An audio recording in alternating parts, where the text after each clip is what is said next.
নমস্কার বন্ধুরা, আজ আমি চলে এসেছি নতুন এক রেসিপি নিয়ে, সজনা বড়ি পোস্ত।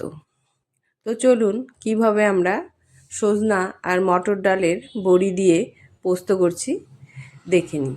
প্রথমেই আমাদের লাগবে কিছু সজনা আর আমাদের মটর ডাল কিন্তু ভিজিয়ে রাখতে হবে, আর তার সাথে লাগছে আমাদের পোস্ত এবং আলু।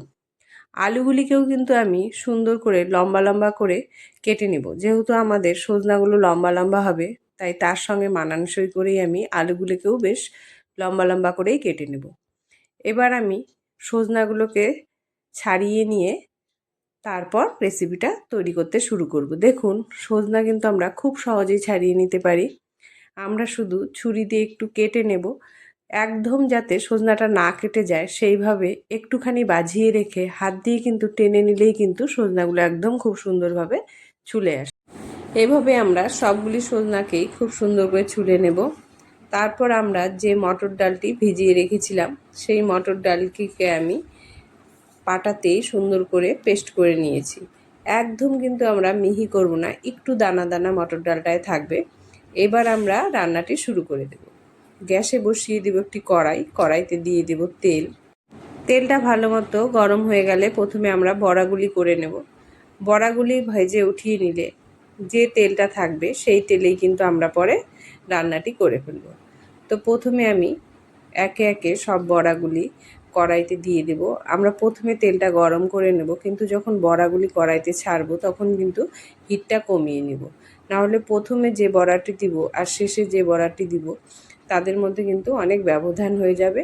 প্রথমটা খুব সুন্দরভাবে হয়ে যাবে এবং শেষটা কিন্তু কাঁচাই থেকে যাবে। হিটটা কমিয়ে দিলে আমাদের কিন্তু সবগুলি বড়াই সমানভাবে সুন্দর করে হয়ে যাবে। কড়াইতে যতটা জায়গা আটে সেই মতো বড়াগুলি দিয়ে উল্টে পাল্টে একটু ভেজে নামিয়ে নিলেই কিন্তু আমাদের বড়াগুলি রেডি হয়ে যাবে। খুব কিন্তু কড়া করে আমরা ভাজবো না, কারণ এগুলি ঝোলে পড়বে। খুব কড়া হয়ে ভাজতে কিন্তু আমাদের পরের ঝোলে সেদ্ধ হতে যাবে না, এগুলো শক্ত হয়ে যাবে। তাই আমরা মোটামুটি ভেজেই এগুলোকে কিন্তু তুলে নেব। বড়াগুলি তুলে উঠিয়ে নিলে এই তেলেই এবার আমরা রান্নাটি করে নেব। এবার আমি এই তেলেই দিয়ে দেব অল্প পরিমাণে হিংটা থেকে যখন সুন্দর গন্ধ ছাড়তে শুরু করবে তখন আমি এখানে দিয়ে দেবো আমরা যে আলুগুলো কেটে রেখেছিলাম সেই আলুগুলিকে একটু নাড়াচাড়া করে নিয়ে তারপর আমি সজনাগুলিকেও দিয়ে দেব। সমস্ত সজনাগুলি দিয়ে নিয়ে এবার আমি এগুলোকে একটু নাড়াচাড়া করে নেব। একটু নাড়াচাড়া করে নিয়ে তারপর আমি এখানে দিয়ে দেব লবণ ও হলুদ দিয়ে এগুলোকে একটু নাড়াচাড়া করে আবার আমি এখানে পোস্ত ছাড়াও দিয়ে দেব অল্প জিরা ও লঙ্কা বাটাটা আমি বেশি দেব না, যেহেতু পরে আবার পোস্ত পড়বে তাই অল্প পরিমাণেই দেব। লঙ্কা ও জিরা বাটাটা দিয়ে বেশ সুন্দর করে আলু এবং সজনাগুলোকে ভাজা ভাজা করে নেব।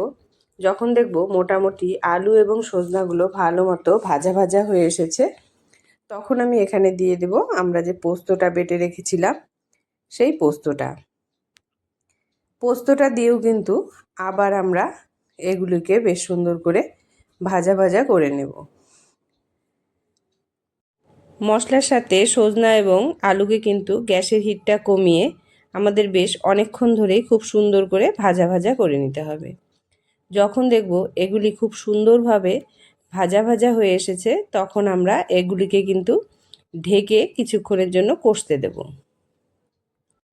অল্প কিছুক্ষণ পরে ঢাকনা খুলে দেখুন এগুলো কিন্তু বেশ সুন্দর কষে গিয়েছে। এবার এখানে আমি দিয়ে দেব কিছুটা দুধটা দিয়ে এগুলিকে আবার বেশ সুন্দরভাবে ভাজা ভাজা করে নেব, যাতে দুধটার একটি খুব সুন্দর গন্ধ এখানে আমরা পাই এবং এর স্বাদটাও কিন্তু দুধটা দেওয়াতে অনেকটা বেড়ে যাবে। দুধটার সঙ্গে যখন এগুলি ভালো মতো সুন্দরভাবে কষে যাবে এবং গা মাখা হয়ে যাবে তখন আমি এখানে দিয়ে দেব কিছুটা জলটা দিয়ে বেশ সুন্দর করে এগুলিকে আবার ফুটিয়ে নিয়ে আমি এবার দিয়ে দিব বড়াগুলি।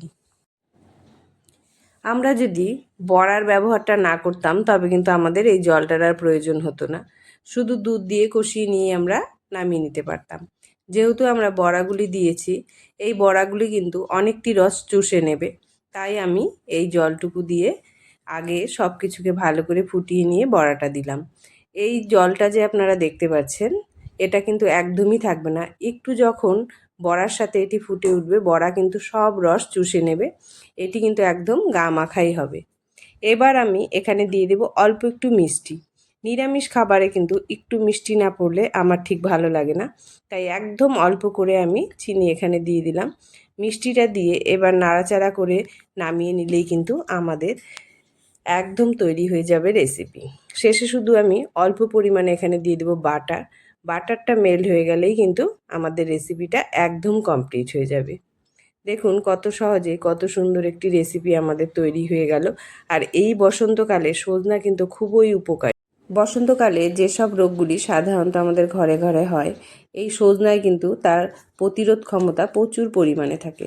তাই এই টাইমে কিন্তু বেশি করে সজনা খাবেন, তাহলে কিন্তু আমাদের প্রচুর পরিমাণে এই বসন্তকালের রোগগুলির প্রতিরোধ ক্ষমতা তৈরি হয়ে যাবে। ভিডিওটি ভালো লাগলে অবশ্যই লাইক ও সাবস্ক্রাইব করে দেবেন ও কমেন্ট করে জানাবেন ভিডিওটি আপনাদের কীরকম লাগলো।